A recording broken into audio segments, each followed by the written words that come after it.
अस्सलाम वालेकुम। आप तिब्ब आज़म टीवी देख रहे हैं, जहां हिकमत बोलती है, बूटियां सुनती हैं और सेहत मुस्कुराती है। आप अपना चैनल तिब्ब आज़म टीवी सब्सक्राइब कर लें और घंटी का बटन जरूर दबाएं। नादरीन, हैजा एक मुतअद्दी तेजी से फैलने वाला खतरनाक मर्ज है। ये आमतौर पर आलूदा पानी, नाकिस ग़िज़ा और सफाई ना होने की वजह से फैलता है। इस मर्ज से जिस्म में पानी और नमकियात की कमी वाक़ हो जाती है। जिस्म में इलेक्ट्रोलाइट्स को शदीद नुकसान पहुँचता है। गुर्दे मुतासर होते हैं। मैदे में तेज़ाबियत बढ़ जाती है। खून में शक्कर की मिकदार में कमी आना, कमजोरी और नकाहत इसके नुमायां असरात हैं। कै, मतली, बार बार पानी की तरह के पतले इसहाल, बुखार, गनूदगी, बसा औकात बेहोशी, मुंह खुश्क होना, आंखों में आंसू ना आना, आंखें अंदर धंस जाना, उलझन, बेचैनी, पेशाब कम आना, प्यास बढ़ जाना, कमजोरी, सर चकराना,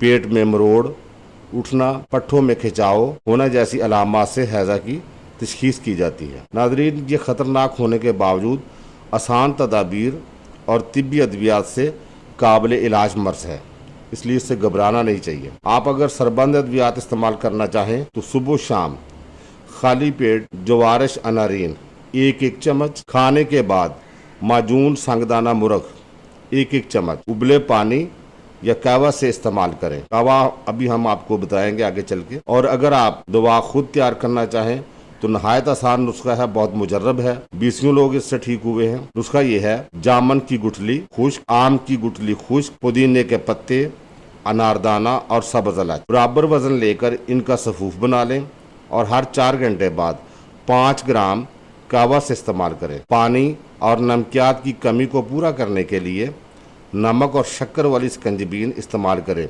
यानी जब आप स्कंजबीन बनाएं तो उसमें नमक और शक्कर दोनों मिलाएं। या पुदीना, सौंफ, अदरक और सब्ज इलायची का कहवा तैयार करें और ये कहवा पीते वक्त 1 कप कहवा में 1 चम्मच नींबू का रस और 1 चम्मच शहद मिला लें। पानी की जगह यही कहवा इस्तेमाल करें।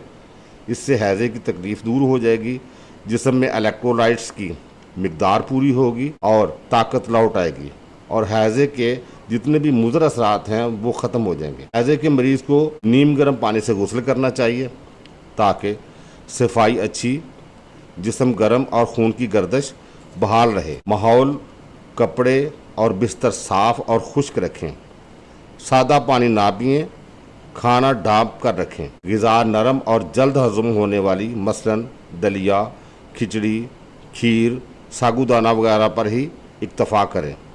इसके अलावा कुछ ना खाएं तो ज़्यादा बेहतर है। अनार का जूस, अनार, जामन और पपीता ज़्यादा इस्तेमाल करें। आपको किसी भी मर्ज़ का सामना हो तो मुस्तनद तबीब से रजू करें। उम्मीद है आपको हमारी ये कोशिश पसंद आएगी। मज़ीद मालूमात के लिए हमारे साथ जुड़े रहिए। अपना और अपने प्यारों का बहुत सा ख्याल रखें। यही सेहत दोस्ती है। तिब्ब तबीब जिंदाबाद, पाकिस्तान जिंदाबाद।